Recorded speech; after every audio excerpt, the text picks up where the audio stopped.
Assalamualaikum warahmatullahi wabarakatuh. Hai semuanya, kembali lagi di program Ngopi Yuk, Ngobrol Pintar Yuk. Nah, kali ini seperti biasa kita mau bahas tentang sesuatu yang sedang ramai diperbincangkan gitu ya.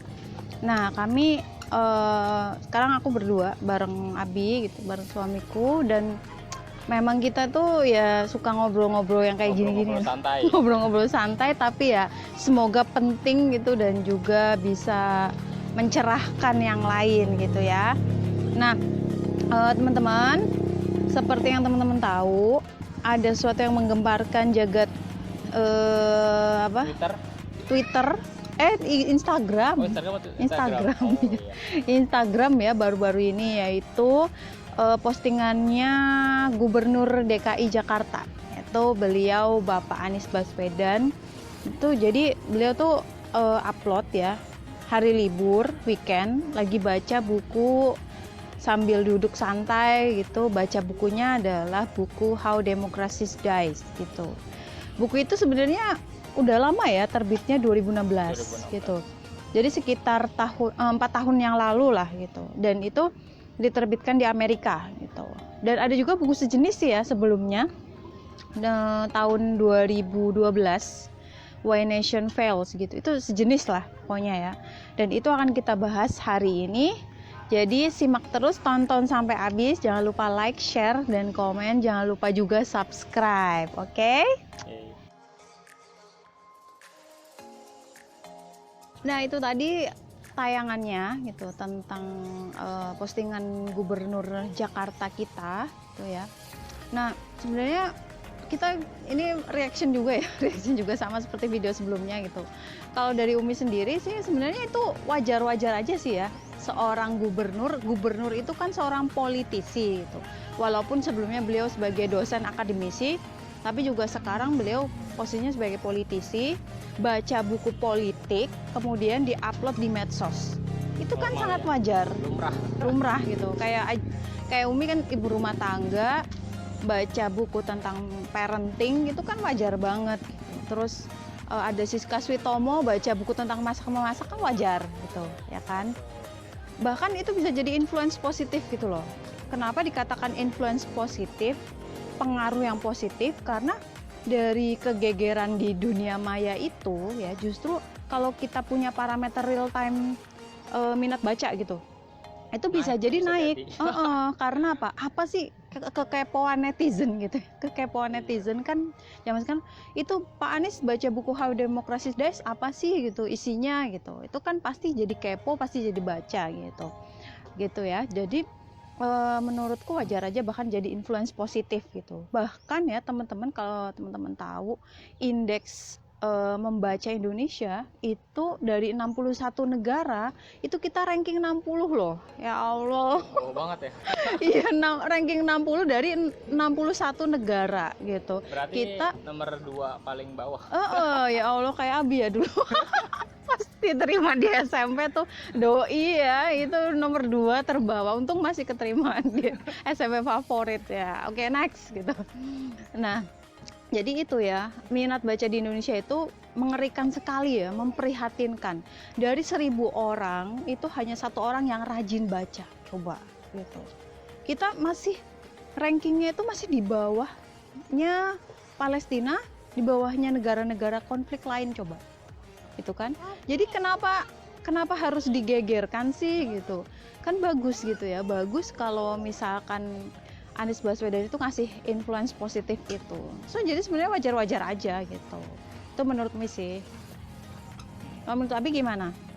Bisa jadi itu refleksi terhadap dirinya sendiri ya. Mengoreksi, refleksi, cerminan apakah yang pemerintahan yang dia terapkan di wilayah DKI Jakarta itu sudah demokratis atau belum. Oh iya. Itu sebenarnya hal yang wajar sih. Atau yang kedua, ini kemungkinan kedua, beliau sebagai soft kritik terhadap pemerintah yang berjalan saat ini, yang bisa jadi dinilai sudah menuju pemerintahan yang apa? Die Apa ya? gitu. Bukan. Menuju pemerintahan yang Otoriter kali oh ya. otoriter. Ya sesuai dengan itu ya bukunya ya. Kalau kemarin Iya. baca sinopsisnya emang ada sih yang membahas tentang otoritarian, terus ada bahas tentang oligarki. Itu menarik banget sebenarnya kalau dibaca gitu, karena itu yang nulis juga ilmuwan politik gitu sih ya, jadi Iya. ngerti banget gitu. Jadi gitu ya. Ya karena memang di ini ya, di kolong langit ini Kolong.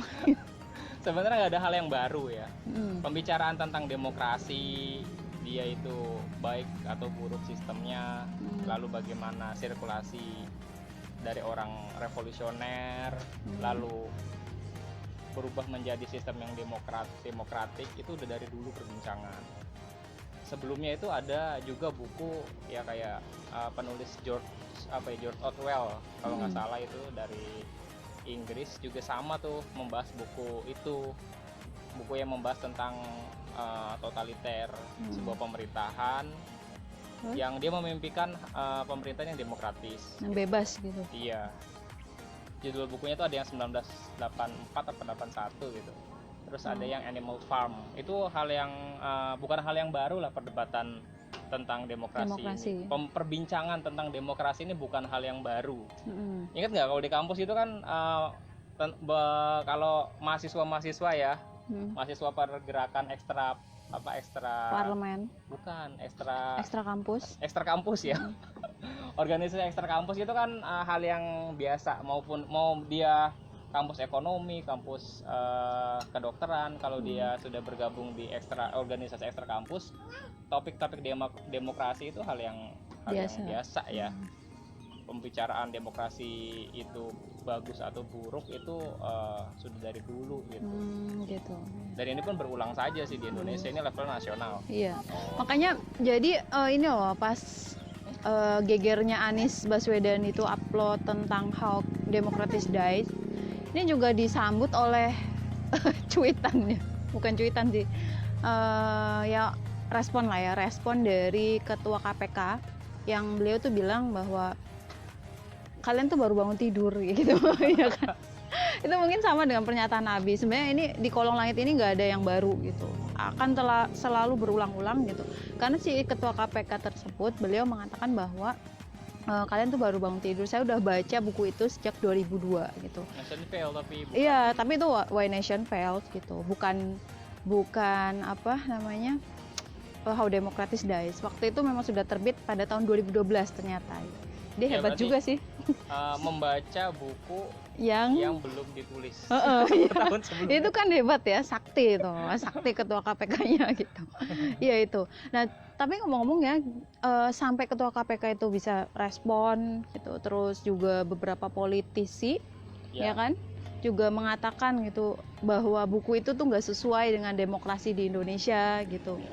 Itu kan suatu hal yang membuat mereka gatel ya, supaya komentar juga, membuat mereka menjadi ingin merespon juga gitu. Sebenarnya gimana sih isi dari buku How Democracy Dies itu?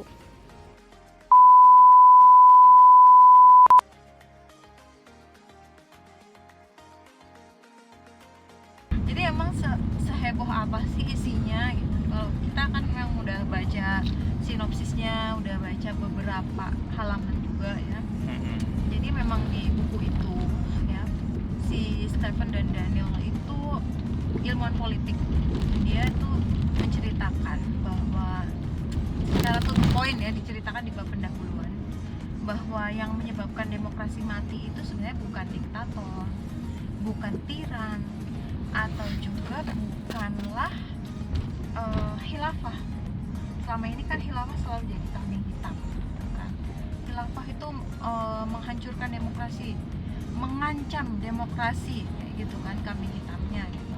Nah, ternyata menurut Stephen dan Daniel, bukan hal ini yang membuat demokrasi itu mati. Justru yang membuat demokrasi mati itu adalah pemimpin terpilih gitu. Para penguasa ya, para penguasa yang sedang berjalan ya. Nah, itu bukan saya yang ngomong ya, memang mereka yang menulis dalam bukunya, dan itu melalui riset gitu loh. Dan contohnya banyak. Contohnya banyak kayak dari Venezuela gitu ya. ada juga dari Chili, Brazil gitu. Dan walaupun beliau potret besarnya sih di Amerika sih, kritik Iya, tentang Donald Trump. Iya, Seperti gitu, itu. Amerika gitu ya. Tapi memang nggak semua pemimpin terpilih sih ya yang kayak gitu. Ada beberapa indikator yang disampaikan oleh Stephen dan Daniel itu kalau dia memang termasuk pemimpin terpilih yang membunuh demokrasi itu sendiri gitu.